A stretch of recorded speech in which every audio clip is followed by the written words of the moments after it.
Andover is this romance movie. Let me just read a little bit of the back to you. Adam Slope is a genetics professor at Andover University. His wife, Dawn, is a beautiful artist who he loves more than life itself. After she dies in a fire at her glass-blowing studio, Adam clones her from a strand of her hair that remained in an old hairbrush. That's the first couple lines. What this movie is about is that him losing his wife and then cloning her.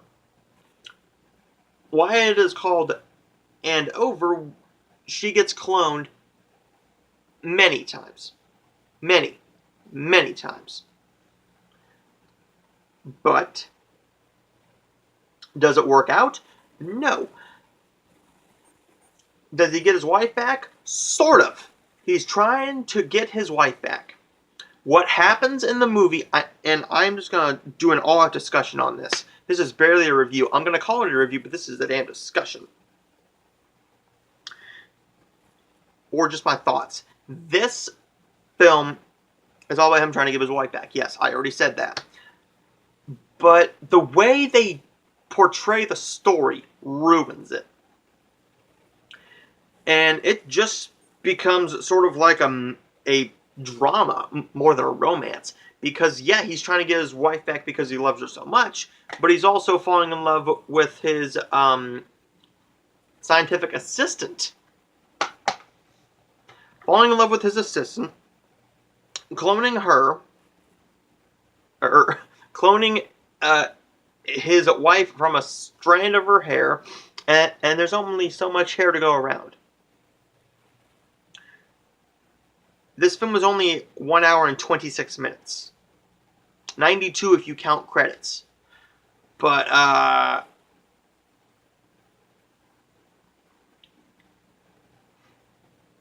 now tell me, wouldn't the police get involved? Wouldn't the police get involved if they saw a person who is supposed to be dead several times? Someone should have reported it. And nobody would be okay with, oh yeah, you can clone my daughter. Or no. Or yeah, you can clone my best friend. You can clone your ex-wife. Sure, go ahead. All of a sudden, she goes missing for a few months. She comes back in, say, another 4 months. It takes 4 months. Actually, it just takes him a couple minutes for him to actually clone her from that hair. But it takes 4 months to raise her from a baby to the age she was. You don't know what age she was, but they were recently married. And he does this, 12, 13, 10 to 15 times throughout the film. He does this for 4 years. I remember this because the lawyer who was handling the case said, I've been working on this case for 4 years. The lawyer wasn't sure if he wanted the money. It's a big mess. I could go on for many more minutes, but you guys say you don't like my long videos, so I'm like, okay.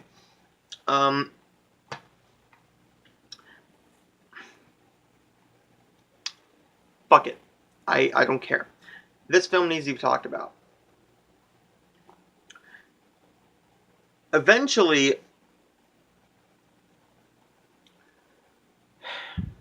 she goes to prom with her former prom date. Falls in love with him instead of her husband. The first time he does it, she dies within 5 minutes. The second time he does it, he finds out that everything needs to happen exactly how it happened in her lifetime in order for them to get together. And then, here's where the romance part comes in apparently. When he finally thinks he has it right, everything was done right. Her parents raised her, did everything correctly. They were not in love. or he was in love with her, she was not in love with him. It was the same traits that went through the whole thing. Ugh. Not in love with him. He's in love with her. He did this for 4 years just to get turned down. And then his assistant took a hair from his hairbrush and cloned him. The clone of him and the clone of his wife get back together, not knowing anything about each other besides, oh hey, we're in that picture. This movie doesn't make any sense. The assistant and the professor, yes, I forgot to say, he's a science professor. That's how he knows how to clone. He clones white rats for fun. The assistant and her professor get together at the end of the movie. It's not romantic at all. When I'm thinking of a romance, actually kind of make me feel something. Make me feel something a little bit. I liked it at first, but then I actually started thinking about it. I'm like, this makes no fucking sense. First of all, that's not romantic. Trying to clone your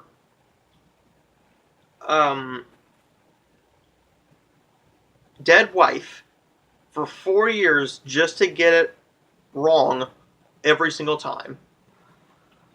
The police do not get involved. And why do I say that? Because the lawyer who was handling the case goes to his house and says, I won't tell anybody what you're doing. He doesn't even know what's going on. He has an idea of what might be going on. So he says, I won't tell the cops. I won't turn you in if I get the $1 million you took out from your wife. So he gives him a drink, puts the death drug. Yeah, that's right. He makes up this deadly chemical.